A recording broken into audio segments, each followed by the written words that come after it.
Com um valor de mercado de mais de 2 trilhões de dólares, recentemente a Nvidia ultrapassou a gigante Saudi Aramco e se tornou a terceira empresa mais valiosa do mundo, atrás apenas da Microsoft e da Apple. No dia 22 de fevereiro, após a empresa divulgar resultados muito acima do esperado pelo mercado, suas ações dispararam mais de 16%, fazendo com que o seu valor de mercado aumentasse em 277 bilhões de dólares em um dia. Esse foi o maior ganho em valor de mercado em um único dia da história, ultrapassando o recorde anterior de quase 197 bilhões de dólares registrado pela Meta. Uma marca surpreendente, visto que a ação da Nvidia já tinha registrado a maior alta da S&P 500 em 2023, subindo incríveis 239%.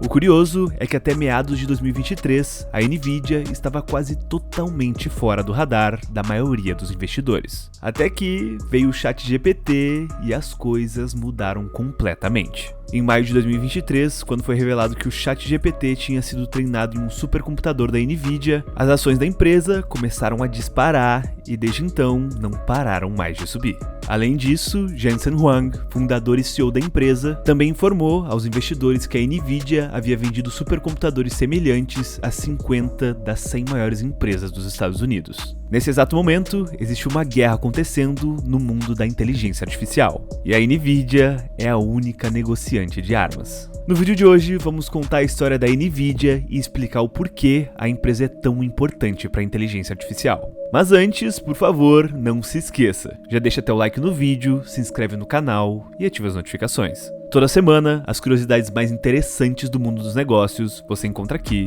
no Curioso Mercado.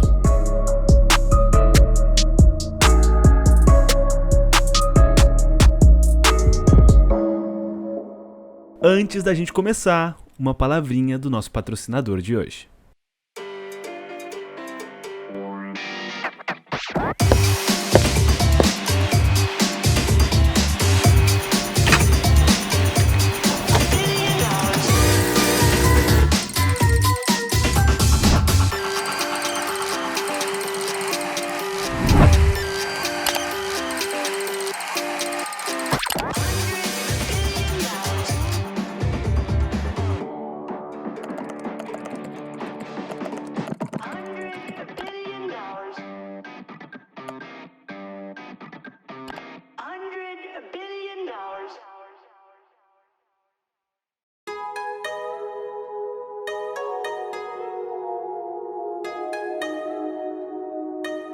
Antes de falarmos da Nvidia, precisamos falar do seu fundador. Nascido em 1963 em Taiwan, Jensen Huang se mudou para os Estados Unidos quando tinha ainda 9 anos. Junto com ele foi seu irmão mais velho. Devido à falta de recursos, seus pais só conseguiram emigrar para lá alguns anos depois. Jensen e seu irmão desembarcaram em Tacoma, em Washington, onde foram morar com seus tios, que eram imigrantes recentes, e acidentalmente os enviaram para estudar no Oneida Baptist Institute, em Kentucky. Eles achavam que se tratava de uma escola preparatória, porém, o instituto na verdade era um reformatório. Huang foi colocado com um colega de quarto de 17 anos. Na primeira noite juntos, o garoto mais velho levantou a camisa para mostrar a Huang os inúmeros lugares onde ele havia sido esfaqueado em brigas. E depois de alguns anos, os pais de Huang conseguiram se mudar para os Estados Unidos, estabelecendo-se em Oregon, e os irmãos passaram a morar com eles. Huang se destacou no ensino médio e foi um jogador de tênis de mesa classificado nacionalmente. Além disso, fazia parte de clubes de matemática, informática e ciências da escola. Após se formar, aos 16 anos, Huang frequentou a Universidade Estadual de Oregon, onde se formou em engenharia elétrica. Sua parceira de laboratório em suas aulas introdutórias era Lori Mills, uma universitária séria e nerd com cabelos castanhos encaracolados. Todo final de semana, Huang ligava para Mills e a importunava para fazer trabalhos de casa com ele. Mills aceitou, e após 6 meses de trabalho, Huang reuniu coragem para finalmente convidá-la para sair. Pouco tempo depois, começaram a namorar. Após a formatura, Huang e Mills conseguiram um emprego no Vale do Silício como designers de microchips. Os dois se casaram e em poucos anos, Mills deixou o mercado de trabalho para cuidar dos filhos. Nessa época, Huang estava dirigindo sua própria divisão na LSI Logic e frequentando a pós-graduação em Stanford à noite. Em 1993, junto com Chris Malachowski e Curtis Prim, 2 designers veteranos de microchips, eles fundaram a Nvidia. A ideia surgiu durante um café da manhã no Denny's, uma rede de café local, quando eles se reuniram com uma grande visão: criar chips que revolucionariam o mundo dos videogames. Na época, Hwang tinha 30 anos e $200 na carteira, o que garantiu a ele 20% da empresa. Eles procuravam projetar um chip gráfico que esperavam fazer com que os concorrentes, nas palavras de Prim, abre aspas, ficassem verdes de inveja, fecha aspas. Chamaram a empresa de Envision, até descobrirem que o nome já estava registrado por um fabricante de papel higiênico. Hwang sugeriu NVIDIA, brincando com a palavra em latim, Nvidia, que significa inveja. O NV é a abreviação de Next Version. Naquela época, Hwang gostava muito de videogames e achava que havia um mercado para chips gráficos melhores. O começo da NVIDIA, no entanto, não foi fácil, e a empresa cometeu uma série de erros que quase a levaram à falência. Na época, as empresas estavam começando a montar polígonos tridimensionais a partir de formas conhecidas como primitivas, ao invés de desenhar pixels manualmente. Assim, economizavam tempo e esforço, mas exigiam novos chips. Porém, enquanto os concorrentes da NVIDIA usavam triângulos, Hwang e seus sócios decidiram usar quadriláteros, um erro que quase afundou a empresa. Logo após o lançamento do primeiro produto da NVIDIA, a Microsoft anunciou que seu software gráfico suportaria apenas triângulos.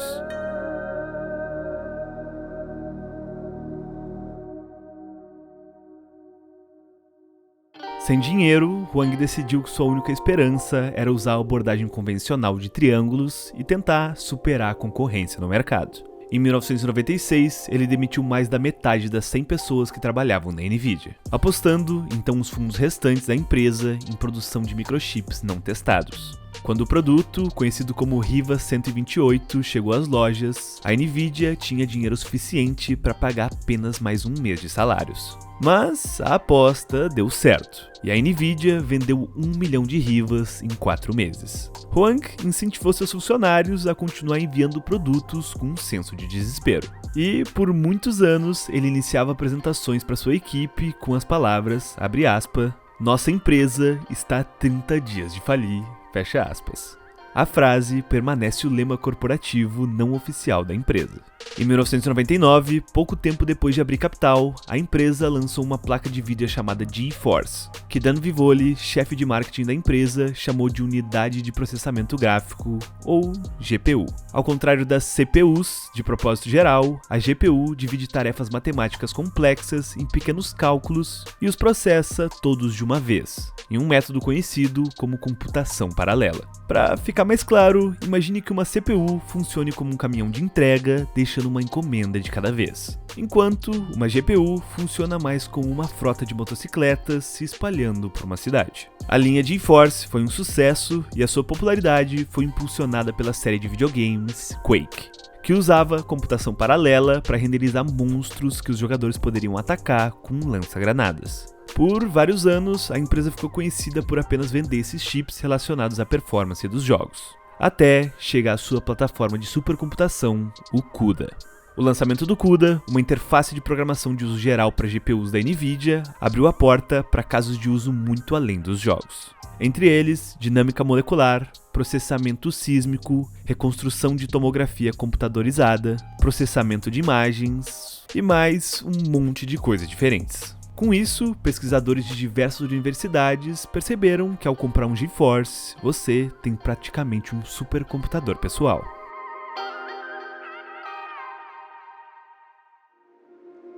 No início dos anos de 2010, a inteligência artificial era uma disciplina negligenciada. O progresso em tarefas básicas, como reconhecimento de imagens e reconhecimento de fala, era extremamente lento. O risco de tentar perseguir o mercado de AI era muito semelhante ao risco que a empresa enfrentou na sua fundação. O mercado de chips de AI era inexistente. Por 2 décadas, a NVIDIA foi sinônimo de chips para jogos em computador.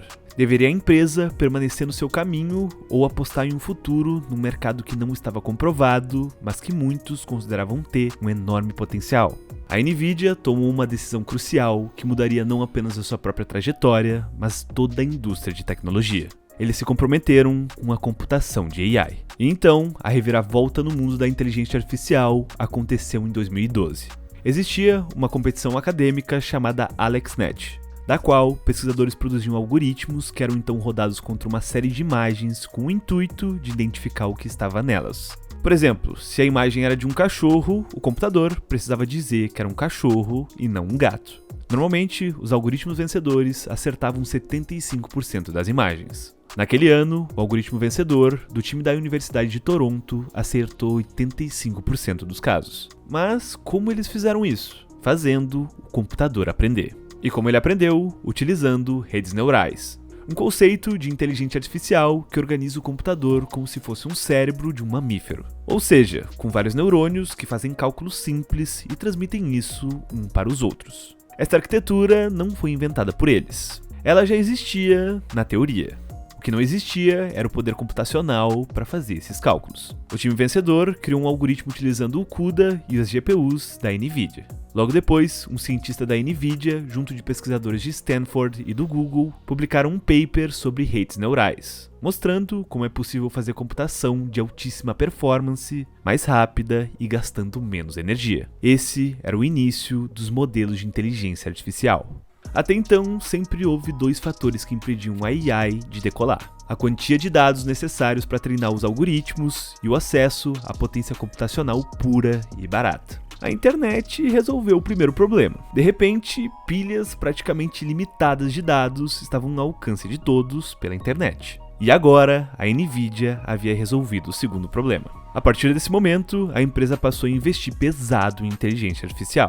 Em 2017, Huang chegou a dizer, abre aspas, esse negócio de inteligência artificial vai dar super certo. Ou muito errado, pois apostamos tudo nisso. Fecha aspas. Quando o ChatGPT foi lançado oficialmente em novembro de 2022, dando início a uma nova era do mercado de inteligência artificial, a NVIDIA já estava posicionada há anos para surfar nessa onda. É estimado que seu market share para processamento de soluções de AI seja acima de 80%. Nos próximos anos, se prevê que o hardware da NVIDIA treinará todo tipo de modelos de AI. Gigantes da tecnologia como Google, Microsoft, Facebook e Amazon estão comprando quantidades cada vez maiores de chips da NVIDIA para seus data centers.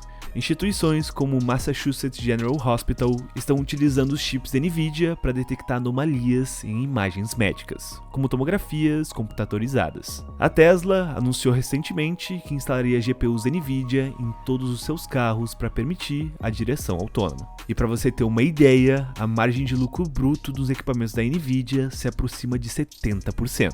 Por outro lado, essa margem tão elevada tem atraído cada vez mais concorrentes. Entre eles, gigantes como o Google e a própria Tesla anunciaram que estão desenvolvendo hardware para treinamento de AI, assim como inúmeras startups. O rival mais feroz da NVIDIA é a Advanced Micro Devices. Desde 2014, a AMD é liderada por Lisa Su, outra engenheira talentosa que migrou para os Estados Unidos de Taiwan quando era jovem. Nos anos desde que Su assumiu a liderança da empresa, o preço das ações da AMD aumentou 30 vezes, tornando-a a segunda mais bem-sucedida SEO de semicondutores desta era, ficando apenas atrás de Huang. E um detalhe extremamente curioso é que Su é prima de primeiro grau de Huang. Outro rival importante é a Intel. Ela fabrica seus próprios processadores gráficos para AI e, além disso, tornou seus processadores melhores para nova tecnologia e também fabrica outros chips especificamente para lidar com cálculos de AI. A NVIDIA, no entanto, foi a primeira grande empresa de chips a buscar AI, o que lhes rendeu uma vantagem significativa sobre seus concorrentes. A AI e a NVIDIA estão agora avançando rapidamente no coração da vasta indústria de computadores. É muito possível que no futuro todos os sistemas de computador que você vai tocar usarão AI, e a maioria deles usará hardware NVIDIA. Mas, ao que tudo indica, o mercado já antecipou esse domínio de uma nova era da indústria da computação. As ações da NVIDIA subiram mais de 80% no acumulado do ano, depois de mais que triplicar em 2023. A empresa já é a terceira empresa mais valiosa do mundo, com um valor de mercado de 2 trilhões de dólares. No mesmo clube, apenas estão as gigantes Apple e Microsoft. E isso não é pouca coisa. Mas e você? O que achou da história da NVIDIA? De qual outra empresa você gostaria que a gente contasse a história? Escreve aqui nos comentários pra gente saber. E se você gostou do nosso conteúdo, considera com carinho se tornar um membro do canal. Além de receber selos, conteúdos exclusivos, participar das enquetes e outros benefícios, você ajuda o Curioso Mercado a continuar produzindo conteúdo. Mas se você não quiser se tornar membro, você pode deixar seu like e se inscrever no canal, que é de graça. Toda semana, as curiosidades mais interessantes do mundo dos negócios você encontra aqui no nosso canal. Curioso Mercado, conteúdo para quem tem conteúdo.